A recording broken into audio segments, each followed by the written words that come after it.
महादेव, हर हर महादेव, हर हर महादेव। आज हम साधक आप लोगों को बताने वाले हैं अप्सरा साधना। अप्सरा का नाम है कामेच्छी अप्सरा साधना और ये 1000% परीक्षित साधना है और केवल एक दिन में सफल होने वाली साधना है। मंत्र क्या है, सामग्री क्या है, आसन, दिन, दिशा, माला, पूर्ण डिटेल के साथ हम बात करेंगे। आइए जानते हैं अप्सरा साधना करके जीवन को सुख मंगल में कैसे बनाते हैं लोग। तो आपको हमारे वीडियो को एंड तक के बने रहना है और हमारे चैनल पर अगर आप फर्स्ट बार आए हो तो हमारे चैनल को सब्सक्राइब करना मत भूलिएगा और एक दूसरे के साथ शेयर भी कीजिएगा और वीडियो पसंद आए तो लाइक भी कीजिएगा। शेयर इसलिए मैं आपको बोल रहा हूँ करने के लिए कि कौन कैसा इंसान कैसे प्रॉब्लम मुसीबत में है, शेयर करने से न जाने कब किस समय उसका उद्धार हो जाएगा इस वीडियो के माध्यम से। और ये वीडियो आप लोगों को बहुत लकी हो सकता है, ठीक है। जो लोग यूट्यूब पे बहुत दिन से भटकते भटकते बहुत परेशान हो चुके होंगे बहुत सारी साधना कर करके, तो ये साधना में पूर्ण डिटेल के साथ बात करेगा। मंत्र, साधना, विधि विधान क्या है उसका पूर्ण आपको स्पष्ट रूप से बोलेगा और जो भी ये व्यक्ति साधना करेगा उसको साधना में सफल होना अनिवार्य है। 100 में 100% गारंटीड है। मेरा ये चैलेंज वचन वादा है, ठीक है। और इस साधना स्त्री नहीं कर सकता है, पुरुष कर सकता है। पुरुष का उम्र 18 या 19 साल से अत्यधिक होनी चाहिए। आपको ये बात अवश्य में ध्यान में रखना है। और ये साधना केवल एक दिन का है। अब ज़्यादा टाइम न लॉस करते हुए आपको डायरेक्ट हम बात करेंगे कि कामेच्छी की साधना कैसे किया जाता है। ये साधना देखिए एक दिन की है, ठीक है। बहुत लोग की मांग पर मैंने बहुत लोग बोला तब ये मैंने साधना दे रहा हूँ और ये अवश्य ही सिद्ध होगा साधना। ये साधना जो अप्सरा की है कामेच्छी की केवल एक रात में सिद्ध हो जाती है। ये अप्सरा जो है साधक जो है साधना करने वाला भाव से स्वतंत्र रूप से सिद्ध होती है, कन्फर्म है ये, ठीक है। और ये आकर के साधक के साथ संबंध भी बनाती है और अपने सभी वस्त्र आभूषण वही छोड़कर चली जाती है साधक के पास ही। इसका अत्यंत सौंदर्य सुंदर रूप होता है। इससे धन की प्राप्ति और काम पूर्ति दोनों पूरी हो जाती है। इस अप्सरा की काम की इच्छा कभी खत्म नहीं होती है। इसे इसीलिए कामेच्छी अप्सरा कहा जाता है। आप लोग हमारी बातों को ध्यानपूर्वक समझते हुए चलना है। यह साधना किस दिन से स्टार्ट करना है ध्यान से सुनना है। अमावस्या हो गया उस दिन से स्टार्ट क्या करना है, करना तो एक ही दिन है साधना। आपको किस दिन करना है साधना ऐसे बोलूं मैं। अमावस्या हो गया या पूर्णिमा हो गया या होली हो गई या दीपावली हो गई, ऐसे दिन आपको साधना करना है, आपको ध्यान में रखना है। और जो ये अमावस्या, पूर्णिमा, होली, दीपावली या फिर दशहरा ही क्यों ना होगा जो कि अभी नजदीक में आने वाला है, ऐसे दिन साधना करना है। अगर ऐसे दिन आपको साधना का समय नहीं डिसीजन ले पाते हो तो जो रवि पुष्य होता है, एक रवि पुष्य कैलेंडर में देख लेना है, उस दिन ये साधना कर लेना है, ठीक है। अब साधक को करना क्या चाहिए, साधना से पहले ठीक उसको साधना में नहा धो लेना चाहिए, स्नान कर लेना चाहिए, साफ कपड़ा पहन लेना चाहिए, सफेद इत्र हो जो होता है वो लगा लेना चाहिए। शरीर पर जगह जगह हल्का हल्का बिल्कुल मामूली चंदन का लेप भी लगा लेना है। और सफेद चंदन की जो लकड़ी है वो ला करके गुलाब जामुन में घिस करके, गुलाब जल होता है उसमें घिस कर उसका लेप लगाना है बॉडी में थोड़ा थोड़ा, ठीक है। अपने बॉडी पे इत्र का छिड़काव भी करना है। आपको लाल आसन पर बैठना है, उत्तर की दिशा मुख करना है। ये साधना एकांत बंद कमरे में करनी है। कमरे के लिए एक साइड में बिस्तर लगा लें, उस पर गुलाब की पंखुड़ियां बिछा लें, यानी जो फूल होता है उसको बिखरा देना है। शाम को साधना करने से पहले जो माला रहेगा वो स्फटिक की माला रहेगा, संस्कारी शुद्ध माला रहेगा।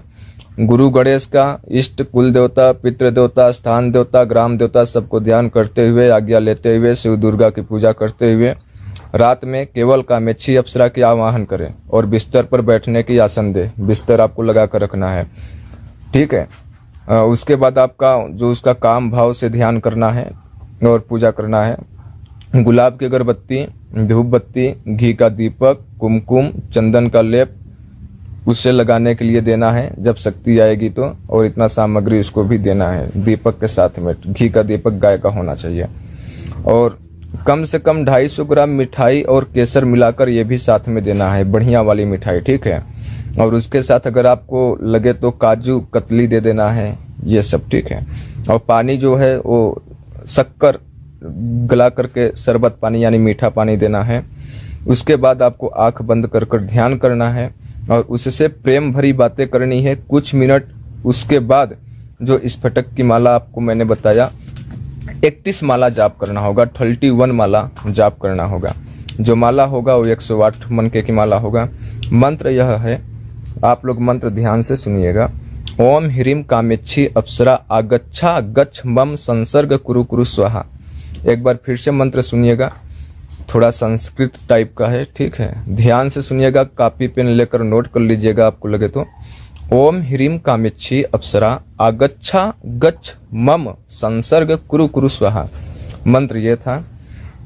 आपको 5 माला के बाद कुछ महसूस शुरू हो जाएगा। 5 माला जब आप जाप करोगे, 7 माला के बाद उसकी चूड़ी बजनी स्टार्ट हो जाएगी। खनक खनक जो चूड़ी कंगन होती है वो छन छन की आवाज आने लगेगी और खुशबू बहुत भी आएगी। खुशबू आपको ऐसा आएगी जैसे कि कुछ साधक ने मेरे से बोला है परी हो गई या अप्सरा हो गई। जब ये लोग प्रत्यक्षीकरण होने से पहले खुशबू ऐसा होता है, जिस जगह पे आप साधना कर रहे हो वहां का वातावरण ऐसा हो जाता है जो कि इंसान वो मुख से जुबान से शब्दों से बयान नहीं कर सकता है, जो वहां का खुशबू होता है। और वो इंसानी खुशबू नहीं होता है, ना कि इंसान उससे बना सकता है, वो सुगंध ऐसा होता है। ये बात अवश्य में ध्यान में रखना है।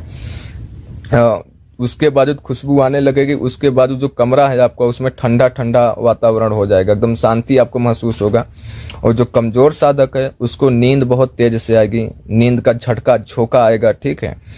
आपको ये सब बात पे ध्यान रखना है कि जो इंसान साधना कर चुका है 1-2 बार, उसको थोड़ा बहुत, कोई भी साधना किया हो, महाकाली भैरव जो भी साधना किया हो, उसको थोड़ा बहुत किसी भी साधना में अगर अनुभव हुआ होगा तो ये साधना अवश्य ही कामयाब हो जाएगी 100% सक्सेसफुली तक, ठीक है। लेकिन ये जब साधना ठीक चल रहा होगा, इसका लक्षण क्या है? 21 माला के बाद उसकी छवि कमरे में घूमने लगती है अप्सरा की, ठीक है।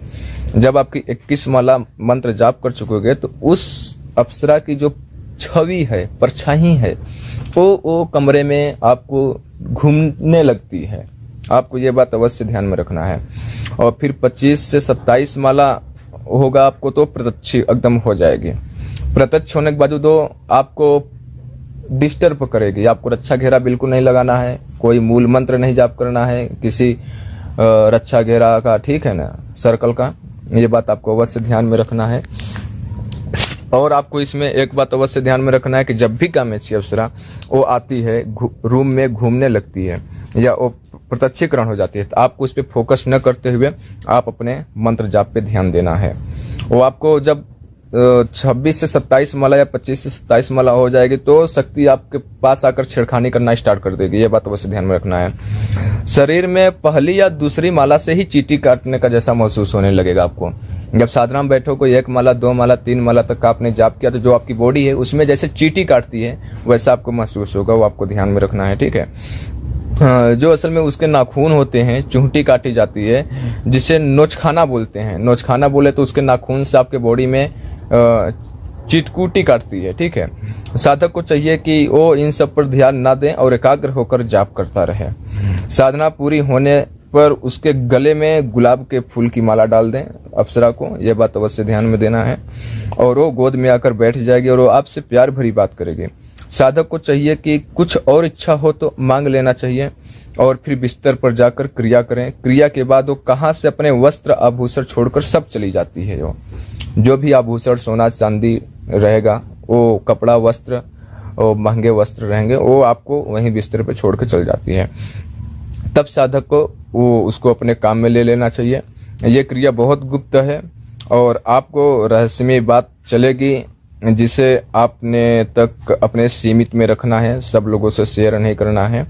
आप लोगों से सावधानियां इसमें बहुत बरतनी होगी कि आपको ये साधना जिस कमरे में कर रहे हो आप, वो कमरा लंबा होना चाहिए, बड़ा होना चाहिए, साफ सुथरा होना चाहिए। किसी भी देवी देवता का मूर्ति या फोटो नहीं होना चाहिए, यहाँ तक कि किसी मृतक इंसान की फोटो भी नहीं होना चाहिए। ये बात आपको अवश्य में ध्यान में रखना है। ये साधना करने से पहले आप किसी को कभी भी नहीं बताना है। और हर एक इंसान चाहता है कि हमारे पास काश कोई एक अदृश्य शक्ति साथ में होती तो मैं अपना उससे मनचाहा कार्य करा सकता, अपना मन इच्छा उससे हाजिर कर सकता। तो आप ये साधना कर सकते हो, कोई भी इफेक्ट नहीं है, कोई भी प्रॉब्लम नहीं है ये साधना में, ठीक है। जो लोग साधना करते करते भटक चुके हैं वही लोग ये साधना करें। इस साधना में कुछ भी छिपाया नहीं गया है, पूर्ण रूप से डिटेल बताया गया है और ये भी बहुत गुप्त विधि विधान से है। ठीक है, आप लोग आदेश दीजिए, मैं अपनी वाणी को विलुप्त करूंगा। आपको काम की जानकारी दिया कम समय पे। आप लोग अपने माता पिता कदमों का तिलक कीजिए, उनके ही कदमों में जन्नत है। बहुत जल्द ही लौटूंगा एक रहस्यमय जानकारी के साथ। तब तक के लिए दोस्त, हर हर महादेव, हर हर महादेव। दुनिया के किसी भी कोने में रहो, हर पल खुश रहो।